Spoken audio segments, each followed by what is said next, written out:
Welcome on into this edition of the Warchant Report. So happy that you're here. Hopefully the Miami hate is flowing through your body at a nice, healthy level. Hit the thumbs up button, subscribe to the YouTube channel, Warchant TV. It's totally free of charge.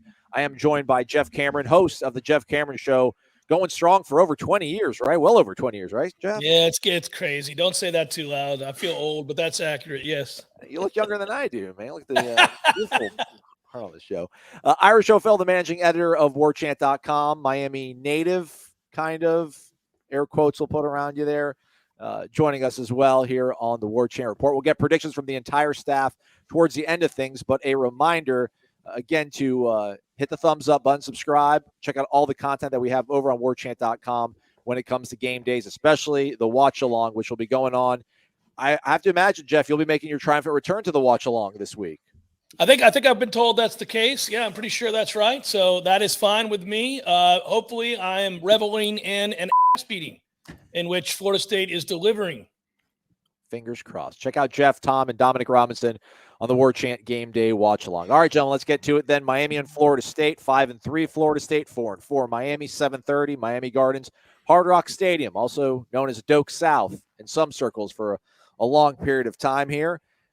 Going into the season, let's focus on kind of where we're at now, where we thought we would be, Jeff.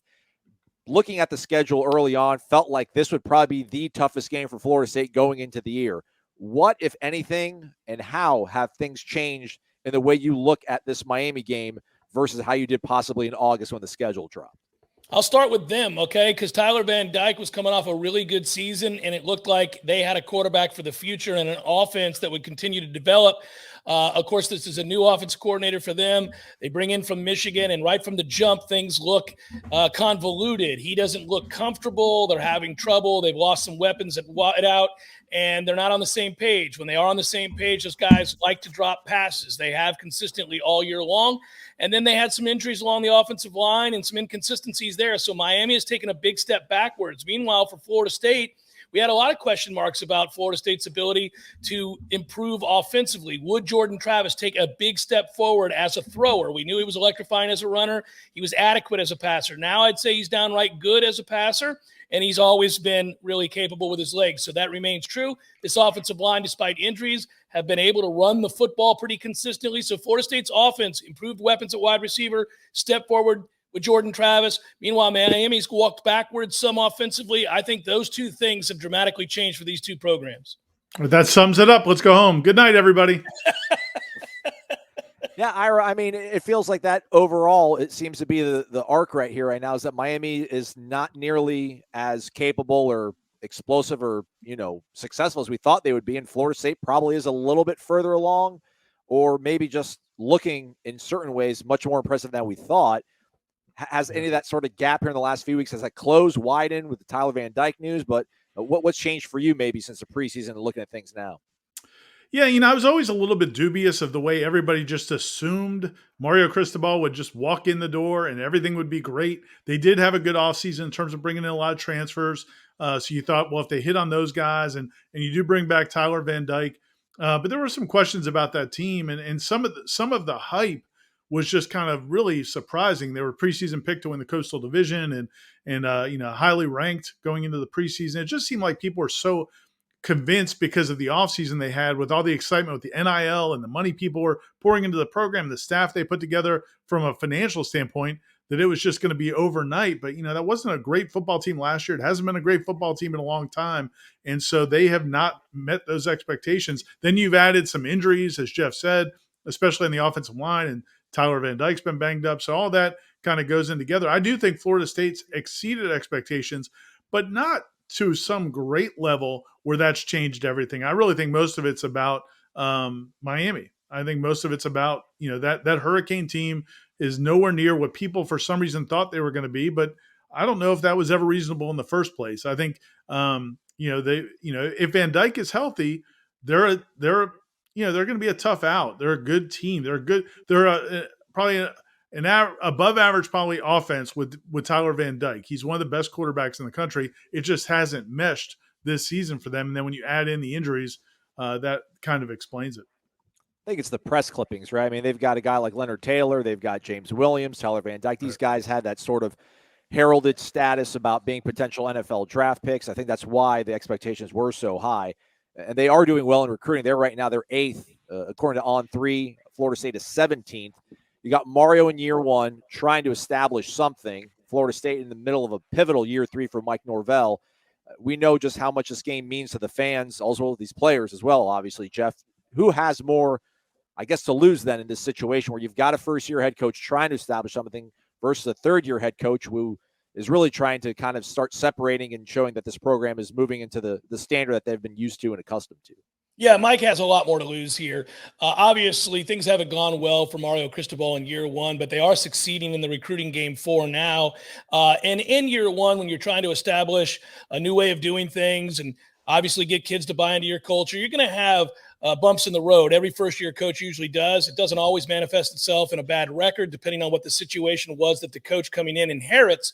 But I do think it is normal to see these sort of convoluted fits and stops and starts and all of that at Miami. So most people kind of expect that, I suppose, to varying degrees. Whereas Mike Norvell, now, this is a show and prove kind of season. And so far, these two teams, we just got done laying bare why they look different. Well, Florida State looks better. Period. Across the board. Florida State looks like a better football team. Miami's given a lot of evidence that they have myriad problems when you consider a loss to Middle Tennessee State at home, 8 turnovers and a bad loss to Duke at home, a game against Virginia on the road where they can't score a touchdown and they go to 4 overtimes just to win 14-12. They haven't played well, period, in a very long time. Florida State's played pretty well. Even in the 3-game losing streak, there are stretches where Florida State played well. The Noles are heavy favorites for a big reason and an obvious reason. If they go down and lose this game, it's not a good look for Mike Norvell, who I think has turned the corner. We hope has turned the corner. Florida State should win this game. I think he has more to lose in this situation. I feel like both fan bases, Ira, will be over the moon if they're able to win. I think Miami fans will be reinvigorated about what they think Mario can be. I think Florida State fans will feel that much more confident about where Mike Norvell can take them. But if one of these sides loses, obviously, which is going to happen to one of these fan bases, which side's got more to lose? Which side's going to be a little bit angrier, you think? I mean, I agree with Jeff 100%. The thing about, Miami is they really don't have a whole lot to lose. I mean, again, that first year, and when you look at the recruiting rankings, yeah, Miami's top 10 because this is the class they have to get it done with. This is our first-year coaching staff.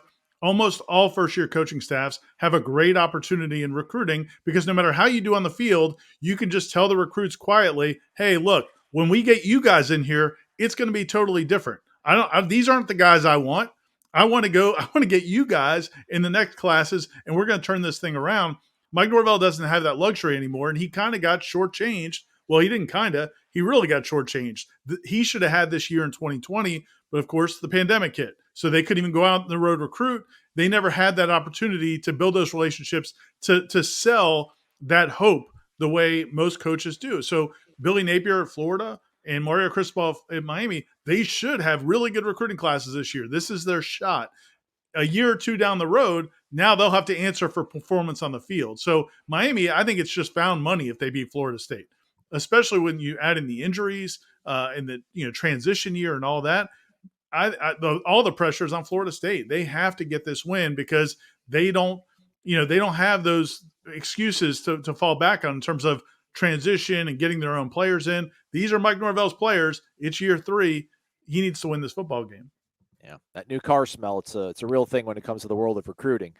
A reminder again, everybody, join us here on game day, 7:30. The game starts for Warchant Game Day presented by Zaxby's, where we'll have a live watch along with Jeff Cameron, Tom Lang, and Dominic Robinson. We'll be throwing all sorts of different combinations at you, keeping it multiple, just like this Mike Norvell offense as they continue to climb. Join us live here on YouTube. It's totally free. Hit the thumbs up. Put it on your calendar. Let's start hammering down a little bit closer to the nuts and bolts of this game then, Ira. Let's look at the matchups here. Florida State's offense going up against Miami's defense. Miami's defense anchored on the front line by a guy like Leonard Taylor, who I think is graded over 90 right now in Pro Football Focus. They keep him at a low sort of snap count, 20 to 30 per game. We'll see if they kind of have to exert a little bit more out of him. James Williams, their safety. I think their second leading tackler. They're banged up right now at the linebacker position. Kevin Steele, the defensive coordinator at Miami, at one point here at Florida State, was just talking about just how multiple and how dangerous Florida State is and how they just mask everything from week to week. You won't see the same sort of things. Florida State's going to have to be multiple, keep Miami off their toes. What do you feel best about for Florida State? Will it come down to their running game having to really set things up and the fact they were able to be successful against a team like Clemson, does that sort of give you confidence that they can run the ball well against Miami? I mean, to a degree, but Miami's defensive front's really good too. I mean, they're number 2 in the conference in rushing defense. They give up about 3.4 yards a carry. They're stout up front, and so for Florida State to run the ball on them, they're going to have to do the things they do against most of these good teams, NC State and LSU and Clemson, where there has to be a lot of misdirection, the counter stuff, the getting outside, a lot of kind of not trickery, but just kind of getting the defense to kind of run one way and cut back the other way. They're not going to be able to just line up and manhandle, obviously, Miami's defensive front. To me, the bigger advantage is going to be in the passing game. Miami's secondary, even though they have guys like James Williams coming back this week, and it seems like they're getting back to full speed, that Miami secondary has not been very good this year. And so Florida State's going to have an opportunity, I think, to throw the ball. If Jordan Travis is on point, if these receivers step up, that's the other thing we have to see. The last time this team went on the road in a big game at NC State, the receivers did not step up. They played really well at home. They did not play well in that road game at NC State. They have to come to play because I don't think Florida State's going to be able to just run the ball up and down the field. They're going to have to throw now Jordan Travis running will give them an added dimension that we haven't seen a lot of lately. I'm sure Jeff was waiting to say that. But the passing game to me is where they're going to have to make some big plays, and those receivers have to grow up because they just didn't show up in the NC State game. Jeff, feels like this offense has reached kind of a level of easy said, but harder to do if you're a defensive. You simply just have to be able to kind of get home with 4 dudes, right? And make Jordan's life difficult, just like you would have to do that against Tom Brady or Aaron Rodgers in the NFL. And I'm not trying to compare those guys, although I just did. Sorry, everybody. How much of a concern is it for you that Miami kind of has pretty good success getting home with just 4 guys? And we've seen when Jordan's a little bit frazzled, a little bit confused, which most like any other quarterback will play a little bit poorly. That's kind of been a reality for Florida State in some of these up and down moments offensively. Yeah, I'm not worried at all. I don't think Miami does much well. And watching a lot of the games this morning and again yesterday, I agree with Ira about the front. They certainly are capable, if you just run standard right at them, of getting stops. Those are big, strong guys that get it, and they can clog up run lanes. But you can run counter against this team. I believe Florida State has proven they can run outside zone against almost anybody. I think they will incorporate Jordan Travis's legs. I think Miami at that point will have to walk a safety up, which they often refuse to do. If that's the case, and they do walk them up, then they can beat them in the passing game. I think Florida State has options here. One of the reasons I think Florida State has options is that while I think Miami's front is solid, those linebackers have not been good. They've been injured and they've been inconsistent, and they do not play with a lot of instinct.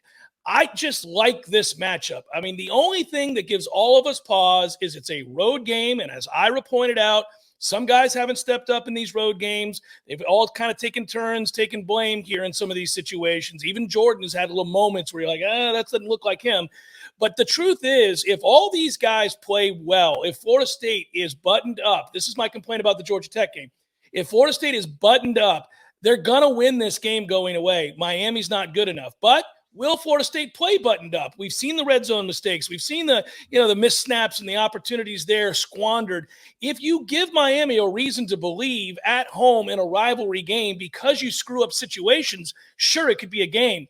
But I don't believe just matchup-wise that Miami is in a real good spot here. I think if they were being honest with themselves, and I don't think players or coaches would tell you this, but their fans might, they don't like this matchup. Florida State's offense is humming, as on you are right.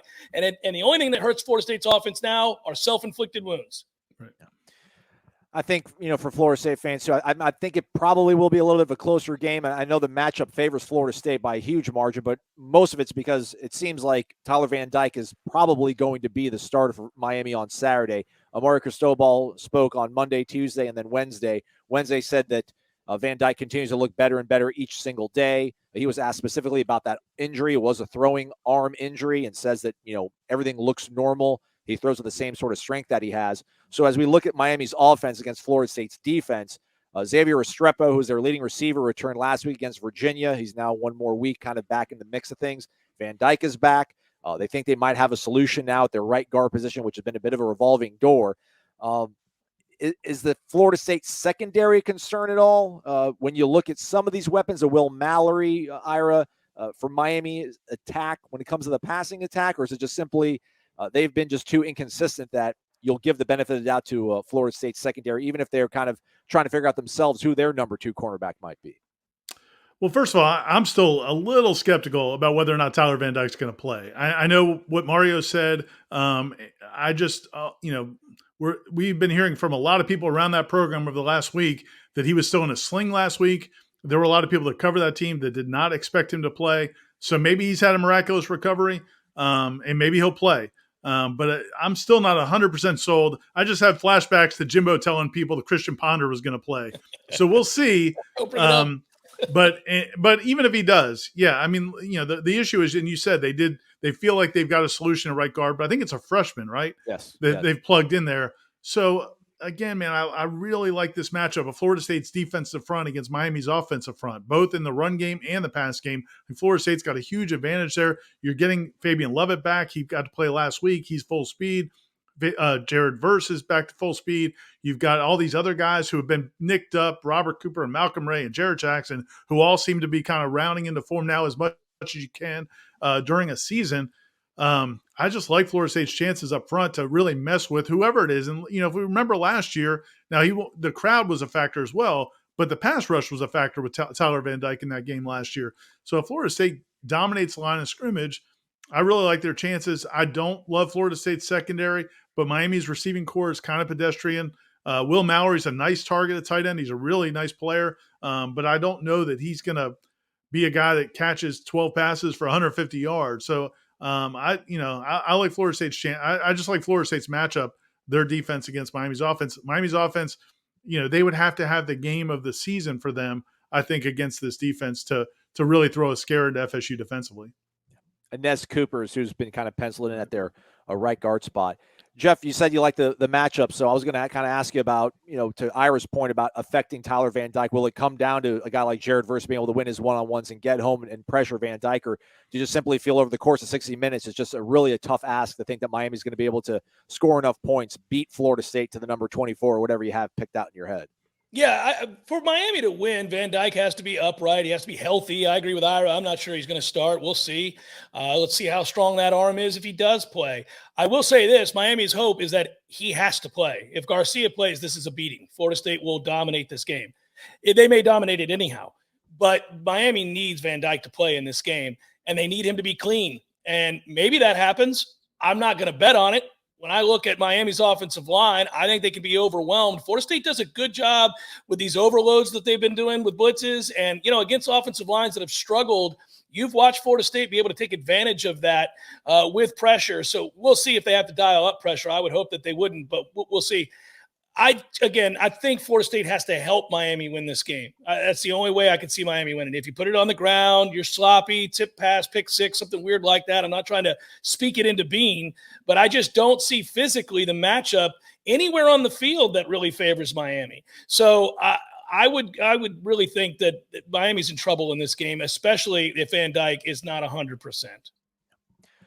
Once again, your final reminder, everybody, to set your calendars for Warchant Game Day presented by Zaxby's. Pre-game show with Jeff Cameron and Tom Lang starts at 6:30.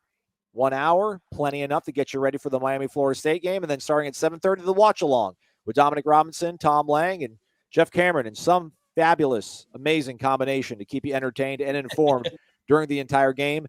And then the post-game show with Tom Lang and Gene Williams will take you deep into the night, reveling a victory, sounds like. But I want to put words in these guys' mouths. They'll make their predictions here coming up momentarily. But first, let's hear from Gene, Tom, Austin, Corey, the rest of the Warchant crew on what they think will happen on Saturday night down in Miami Gardens. Hey, what's up, everyone? Rivalry week, so I know y'all are excited for these picks, but, I've got Florida State beat Miami. I think it's going to be a little closer game than some people were thinking. I've got FSU winning 30-23, and I think that's really just more a positive on Miami's side. I'm expecting the Hurricanes to have to play their best game of the season. I just feel like Miami's going to play over their heads in this game. It's by far the most important game on the schedule for them. I think Florida State's going to get out there with a 10-point lead in the fourth quarter and hold on. But I expect a close game. I've got FSU beat Miami 30-23. How does everybody out there feel about burgers? Do you like them? Hamburgers, cheeseburgers, bison burgers. How about a 40 burger? Would you like that?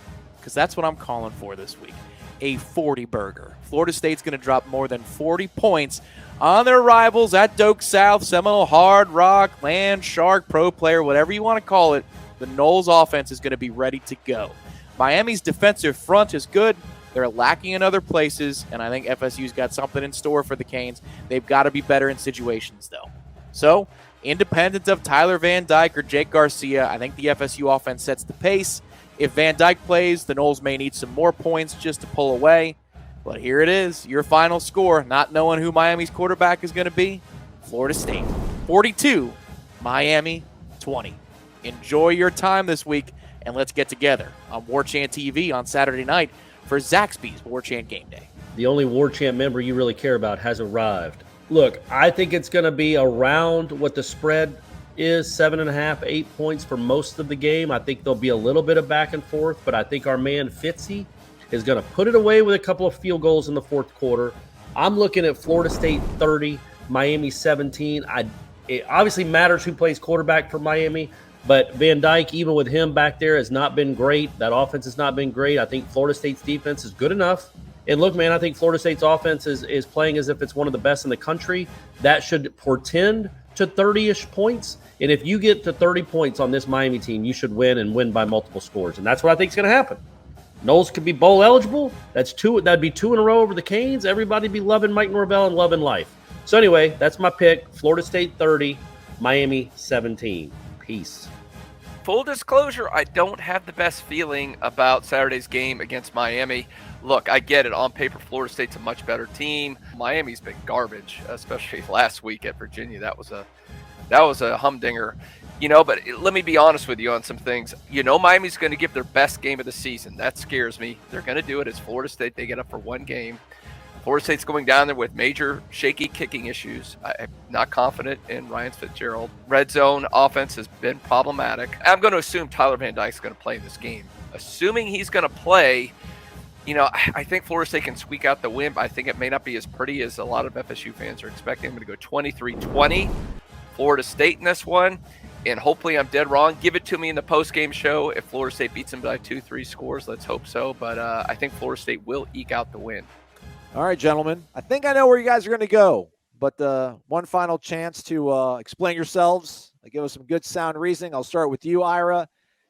Miami, 4-4 on the season. Florida State 5-3. Not one of these epic sort of classic games that we've grown up and loved covering over the years, but probably a really important game for the trajectory of Mike Norvell in this season. What do you think happens Saturday night between Florida State and Miami? How do you see it shaking out? I think if you're not a in-tune college football fan, if you're just a casual football fan and you haven't been paying attention to Miami week to week, you'd say, well, if they're 4-4 and 2-2 in the conference, why is FSU favored by 7, 8, or 9 points? Why are these guys so confident?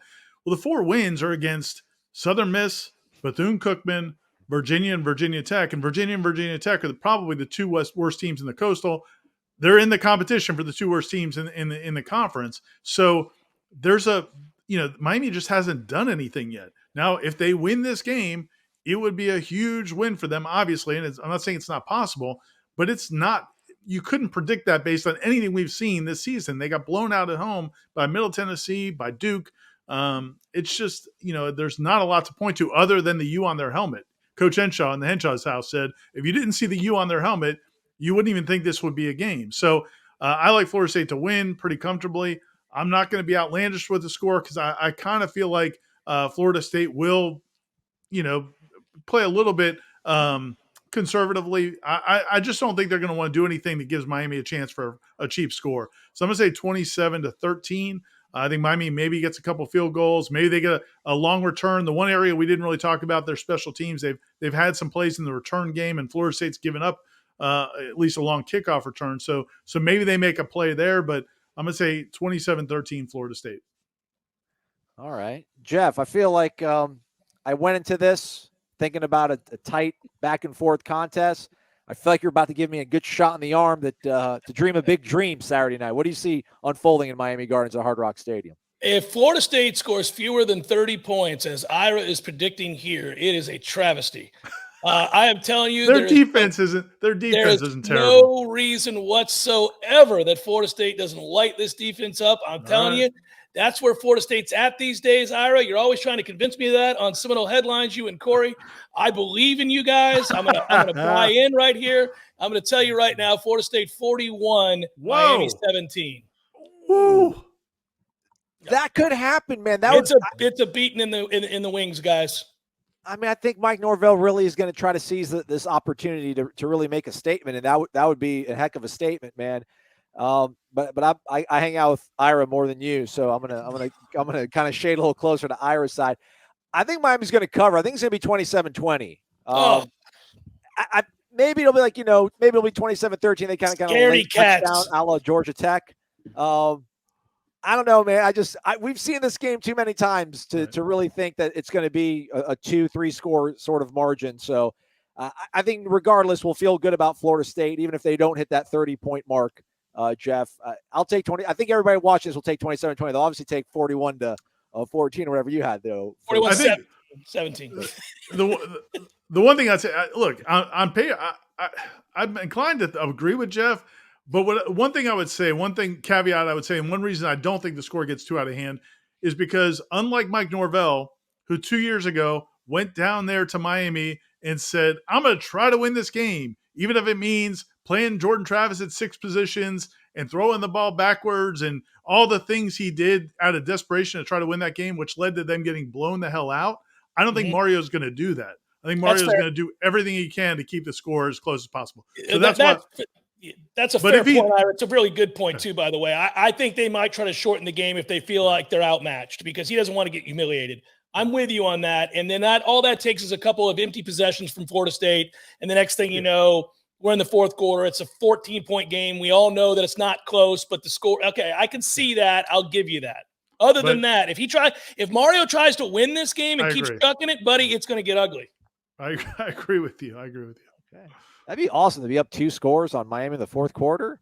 It's been a while. Well, get ready. It's going to happen, Aslan. All right. I love it. You can hear more from Jeff Cameron 1 to 3 o'clock right here on Warchant TV. It's totally free, or if you're puttering around in the car around Tallahassee, 93.3 FM, 1 to 3 o'clock. Check out Jeff. Check out everything we got over on our YouTube page. Again, hit the thumbs up. Thanks for watching. Subscribe. We'll have the matchup analysis from Austin Cox breaking this game down even further. So you can't miss out on it. And then we'll be down in Miami Gardens. Myself, Ira, Corey, bringing you everything, the blow-by-blow. And then pregame show, Saturday night, 6:30, Jeff and Tom. Watch along, 7:30, Jeff, Tom, Dom. Then the postgame show, Gene and Tom. What do you want, folks? What else do you want from us? We're out here grinding for you. We'll be back with another edition of this next week. But in the meantime, enjoy Miami Hate Week. Thanks for watching, everybody. For Ira and Jeff, I'm Aslan. Have a great one. Go Noles.